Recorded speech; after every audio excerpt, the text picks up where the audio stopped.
Today I'll be teaching you guys how you guys can fix your Roblox crashing on iOS.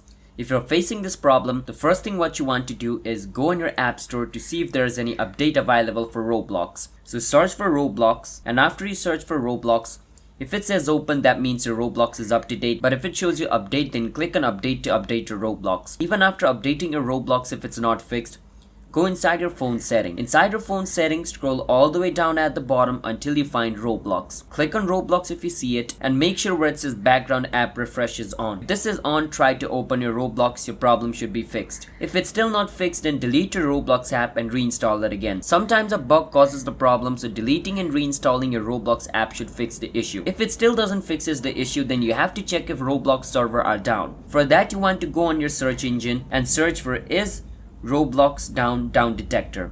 Once you search for this, the first option Roblox down, click on it, and it's going to show you if it is down. So it says user indicates no, which means Roblox servers are not down, the problem is with our device. But if it showed user reported problem in Roblox, that means Roblox servers are down at the moment. The only thing we can do is wait until they fix it. So that's how we guys can stop your Roblox crashing on iPhone. Hit the subscribe to our channel, how to guide for future videos like this. I'll see you guys next time.